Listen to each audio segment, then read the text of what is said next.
lot of time when we come up here and offer prayer and stuff, the man who's leading the prayer, they'll comment and thank the Lord for the blessings He's given us, for the wisdom He's given us, for the knowledge He's given us, for all the good things He has given us, and such as that. And we all need to be thankful for that.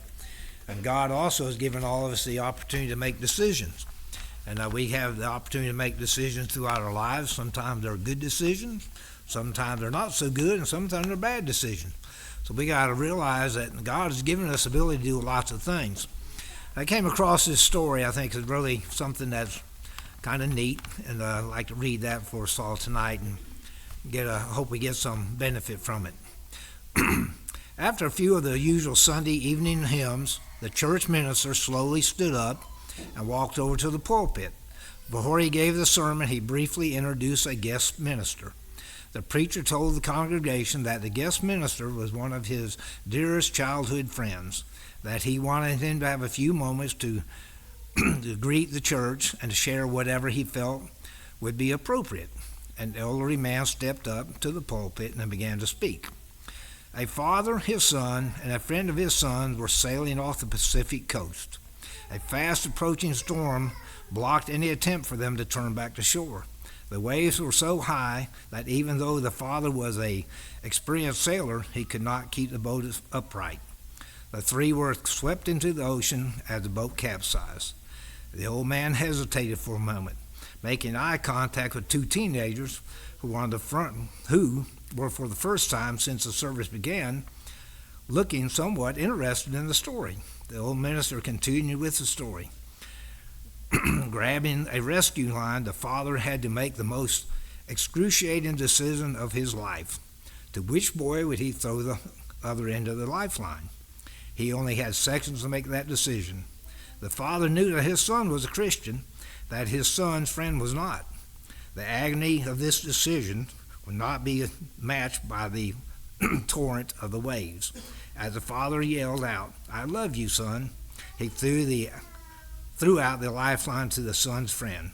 By the time the father had pulled the friend back to the capsized boat, his son had disappeared, and beneath the sea, his son's body was never discovered.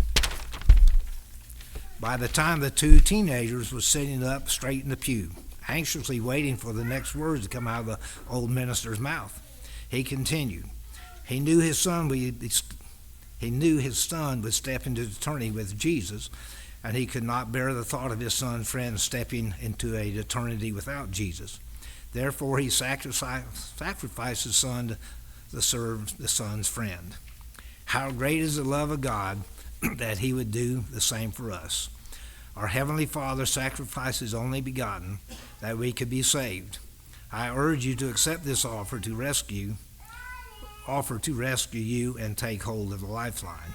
With that, the old man turned and sat back down in the chair as silence filled the room. The preacher again walked slowly to the pulpit and delivered a brief sermon with an invitation at the end.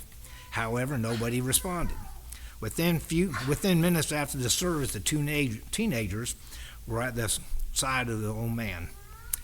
"That was a nice story," politely said one of the boys, "but I don't think it's very realistic for a father to give up his only son's life in hopes that the other boy would become a Christian." "Well, you got a point there," the old man replied, and glancing down at his old worn Bible. Sorrow began to overtake the old man's smiling face as he once again looked up at the boys and said, "It surely isn't very realistic, is it?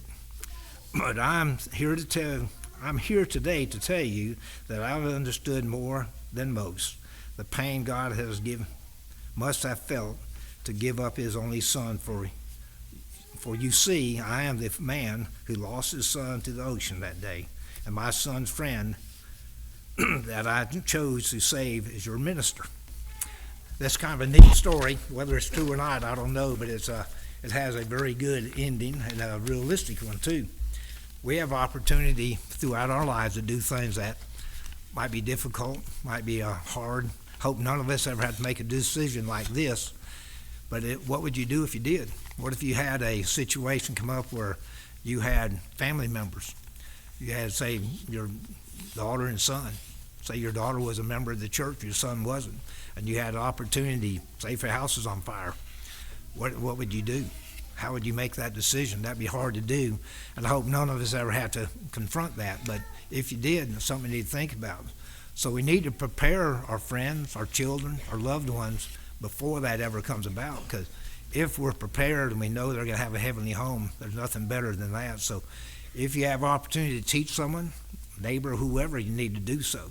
Don't let it go by another day if that opportunity confronts you. So take that opportunity. And we all know that God has given us his son. We talk about that every time we have a gathering together. We talk about what Christ has done for all of us.